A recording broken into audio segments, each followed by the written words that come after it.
Hello and welcome to the Sunday Politics. Burning cars, water cannon, injured police officers. Not quite the images those behind Our Time, Our Place wanted beamed around the world of Northern Ireland in 2012. Once again, contentious marches were at the centre of it all.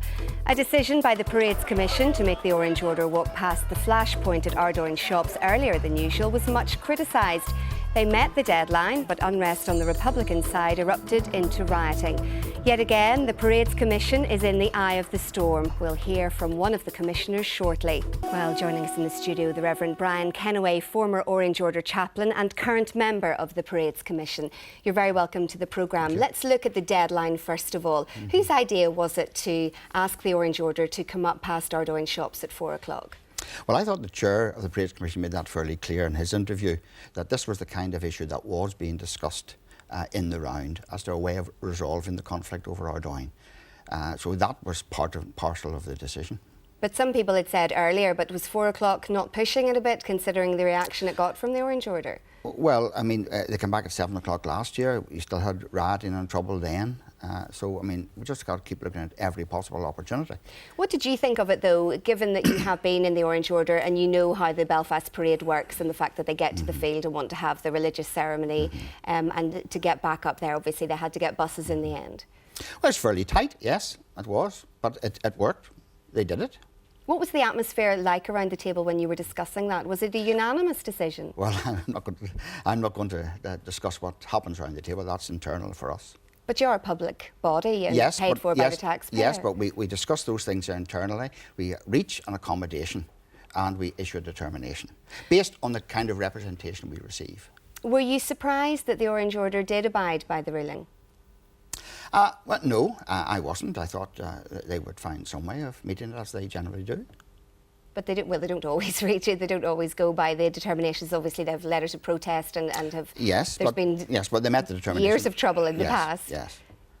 So you weren't surprised? No, I wasn't surprised. That didn't surprise me at all. What about the counter-demonstration then? Was it wise to allow the counter-demonstration to take place when it did? In the end, thousands of people came out onto the road. Well, again, I mean, first of all, we can't ban parades. But you could have placed restrictions on it and had it at a different time. We did last year. We restricted from the front of the road. But these, we are told, are residents of that area who want to protest. They have a civil right to do so, just the same as the Orange Order have a civil right to walk up the road. And it's a matter of trying to balance those civil rights and keep them out of conflict. When it comes to what happened outside St Patrick's Church, what did you think when you watched the footage of the band? Obviously, there's the argument that the parade stopped and they were forming this circle as a way of a delaying tactic before joining the main parade again. But just given the furore there has been about that behaviour. Well, first of all, I think that happens the length of the parade, if I remember rightly. It happens outside the BBC studios. If there's a delay in the parade for a rest break, quite often this is the kind of thing that happens. But there's a big difference between the BBC studios and a Catholic church. But I don't think that was a delaying tactic. I think the parade stopped. From what I saw, I may be wrong. I think that behaviour was totally inappropriate, personally. But that's what was done, and it's up to the police to deal with it. Did it breach your guidelines and your code of conduct? Well, the guidelines say that music has to be appropriate passing places of worship. So was it the music or was it the fact that they did it at all? Well, again, you see, I mean, what is the music of it? I mean, I heard, in bits that I heard, people singing words. I understand this is some kind of song that's sung at football matches. One element of the music that was played. Yes, and that there are words that I would think would be inappropriate. Others might not, I do. And it's taking the words of a song and putting other words to it. Given whatever perspective you want to take on it, but if the Scottish Football Authority have said that it is a racist tune and the words that are sung to it, is there anything that you will do, or what will the Commission do about that for next year? Will it have any bearing on the parade next year? Well, we will look at all the reports that we have, all the monitors' reports, the police reports, and we will take everything into consideration when we're considering parades. But this is an issue of, I would have thought, this was an issue of public order for the police to deal with. It's really up to them to deal with it as an issue. Well, of course, they've said there is no policing solution to it. To either the conduct in terms of what happened outside St Patrick's or the overall violence of the parade. Well, was it likely to cause a breach of the peace? I mean, the bit that I saw somebody taking a video clip of it, and they were threatened. Now, if that's not a threat likely to cause a breach of the peace, I don't know what is. So it's really up to the police to deal with those issues. Let's bring in our guest today. Just staying with St Patrick's, Simon Hamilton. What did you think when you watched the footage? Well, let me take issue with one thing that Brian said at the start. I can take issue with a lot of things that Brian has said, but let me pick out one thing in particular. Brian said that there was violence last year when the parade passed Ardoyne shops at 7, and there was violence this year at 4 o'clock. The violence was not caused by the Orange Men, and he needs to accept that. What an actual fact Brian and the Parades Commission have done by their determination. I mean, they've made a very, very difficult situation much, much worse. They rewarded violence last year by bringing the parade from Ardoyne, which was not a parade, more of an organised mob or a disorganised mob, who threw golf balls and stones and chisels in the direction of the Loyalist residents on the other side of the road. They rewarded violence at a time, a matter of days before the 12th. The courts punished with a prison sentence somebody engaged in violence last year at Ardoyne. And what the Parades Commission did was actually rewarded violence by allowing a parade to come out onto the shop and give effectively carte blanche to those people, those Republicans who are allied to dissidents. And I was seeing in the papers this morning that Colin Duffy, the well-known dissident Republican, was in Ardoyne. He had to travel some 50 miles from Lurgan to be offended by the parade going past the Ardoyne shops. We don't want to concentrate on individuals, Simon Hamilton. But what the Parades Commission has done is made a very difficult situation much, much worse, and has encouraged violence, and has sided with and has actually given carte blanche to dissident Republicans, those who don't want to give Protestants a breath, never mind a parade. You've made your point. Let Brian Kennaway come back on that, please. Well, I didn't say that the Orange Men started any violence. But you said about the time. You said the time. You said about the time. There was violence last year. I understand from what I saw and what I still see on YouTube and various clips. There was violence before or after. Well, 4 o'clock. There was violence at 3 o'clock, I think, started in Ardoyne. Yes, and where did it come from? There. Where did it come from? Yes. And you rewarded that violence, Brian? No, with your determination. You rewarded that violence. The answer is quite simple, Simon. If you have a better solution, you deal with it. You're the politician. Let me tell you what I wouldn't do. Let me tell you what I wouldn't do. You know fine well that the laws of time and space would deny the ability of the Orangemen to get to the field at Barnett's Domain and back in time before the time that you put on them. You know that. And the one thing that I wouldn't do, and the one thing I think any sensible person wouldn't do, was reward violence. At a time whenever the courts are punishing violence and those engaged in rioting in Ardoyne the year before, a matter of days later, the Parades Commission comes out with a determination that rewards that violence, lets people out onto the street to engage in that violence, and then basically says to them, it doesn't matter if you riot. There are reports in the papers today of people shouting from the parade, that they say, let's get into them. Or slightly more colourful language in their action. Let's get into them. Come back on the we point, want a good riot. That's what was going on. That's what the Parades Commission have rewarded. Yes. But there has been violence, let's face it, on both sides over the past decade. And I think it's important to... Look, I accept and appreciate that not everybody is blameless in this, but I would think it's a fair estimate to say that over 90% of violence in the other day at the Ardoyne came from Republicans. It wasn't Loyalists or Protestants or Unionists who were firing shots at the police, threatening life and limb. It wasn't them who were burning cars. It wasn't them who were rioting. This is not a new situation. No, but you made the situation much worse, Brian. The Parades Commission made the situation much worse. Much worse. You've encouraged violence. Let him answer, please. I was brought up on the Crumlin Road. I remember the time when Orangemen paraded the length of the Crumlin Road, and there was trouble then. The mid-70s, they diverted along up the Shankill and the Woodvale Road.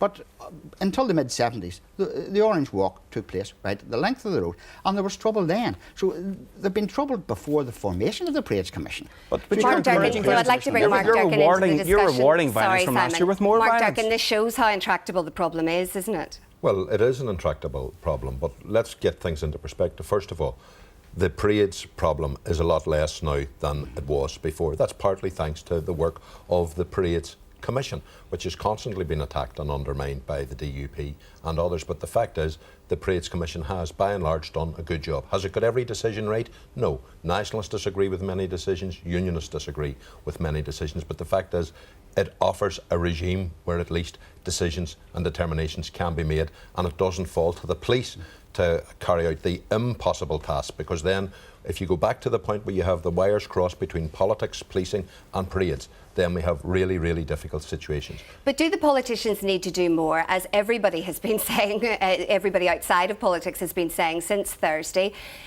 whenever it comes to big picture, things are happening at Stormont, the DUP and Sinn Féin working together, but is there not a sense that there should be more shoulder to shoulder and the politicians shouldn't be standing on either side of police lines with their own constituents? Well, first of all, politicians should always be doing more, but don't underestimate the degree to which politicians have worked in many different localities to change the tenor of situations in and around particular parades and in and around particular contentious routes. So don't underestimate what politicians have been able to do. But that has been against the background of the given of the Parades Commission. The Parades Commission has freed the police from the impossible position that they used to be in.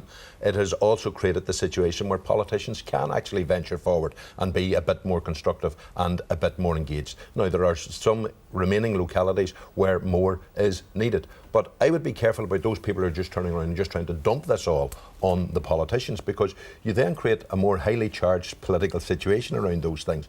And in some ways, you maybe are giving planning permission to those people who have their own subversive political agendas, who want to use parades to undermine the peace process. So be careful be careful where we make our criticism here and where we make our call for change. Brian Kennaway, you're on the Parades Commission. Obviously, there have been calls for it to go and calls for politicians to step in and sort it out. What do you think should happen?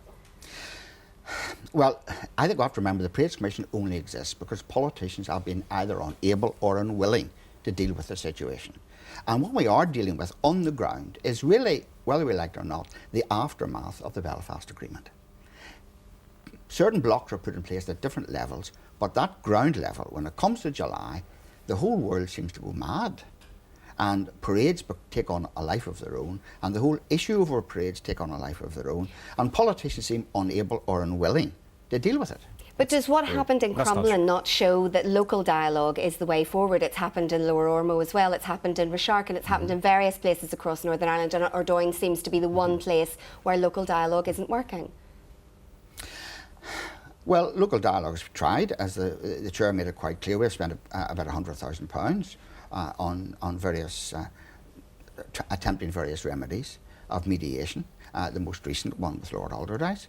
We haven't managed to come up with anything on this. It really is up to the political parties to get their heads together. Tara, it's not true that politicians aren't doing anything. Mark is right. There are many examples where politicians are engaging on the ground, Ardoyne, right across Northern Ireland. Yes, because Nigel Dodds obviously has made this point. Yes. But why is it in Ardoyne that Nigel Dodds and Nelson McCausland and William Humphreys standing with their constituents on the Loyalist side and not participating in the talks in the way that it takes a Protestant clergyman to do it, Norman Hamilton? They engage, and our representatives in North Belfast, as are indeed our representatives right across Northern Ireland, have engaged with members of the community on the other side of the divide, and do so on a regular basis. Do you not need to show leadership? And that is showing leadership by trying to build up relationships sometimes from nothing to a position where they can engage positively about these very issues. But Nigel Dodds is saying they're working hard to solve the social and economic problems in North Belfast. Is that not at too high a level? That is part of the problem as well, and they're trying to do that too. And there is a draft sitting there, and there's a template already there for replacing the Parades Commission, and I think everybody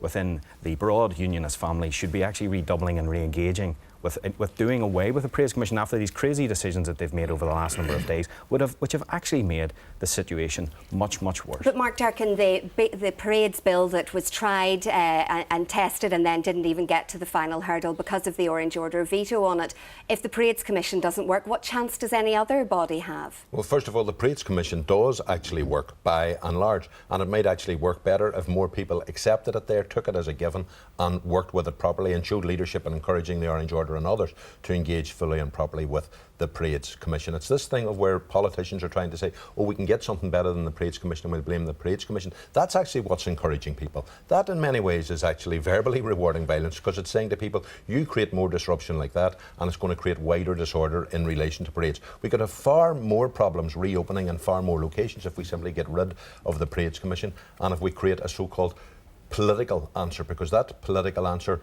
gives people an encouragement to say, well, right, if parades is going to be politicised again, if it's going to become an issue that ends up being determined in the office of First Minister and Deputy First Minister, then a lot of people are going to have an incentive to up the stakes in relation to parades in particular localities. That will not help. A final word from you. This proposed legislation, which fell by the wayside, was not just opposed by the Orange Order. I don't know of any other body outside political parties who had any time for it. A lot of folks read the stuff and said it's unworkable. It's going to cost 3 or 4 times what the Parades Commission costs. It means that you, according to its own phraseology, a church couldn't have a barbecue in church grounds of more than 50 people. An amendment to the bill dealing with that problem was accepted. Crazy. An amendment to the bill dealing with that problem was accepted. Brian's behind the times in that one. Very briefly. Would people believe an answer to the parades lying in political hands in circumstances where we have a minister now, a DUP minister, trying to excuse the indefensible that happened outside St Patrick's Church? Because if we go the way that the DUP and Sinn Féin were offering us, conceivably we have a situation where someone like Nelson McCausland could be in a situation, or his party colleague could be in a situation, where they're receiving reports about what is or isn't to happen in relation to parades. Do people trust that? I actually think people would trust the Parades Commission, warts and all, critical and all as we might be about particular decisions and particular circumstances. I think people trust that process better than they trust a very confused political process. I don't think there's a lot of trust for the Parades Commission at this minute in time. Brian Kennaway? Well, we don't always get things right. We're human like everybody else, but we try our best. We discuss issues, and it would actually be very much more productive if politicians would come in and discuss things with us before we make determinations. And are you going to stay? Rather than criticise us from outside after those determinations Do you want to engage, properly afterwards? Of course we are, yes. Okay. Gentlemen, thanks very much indeed.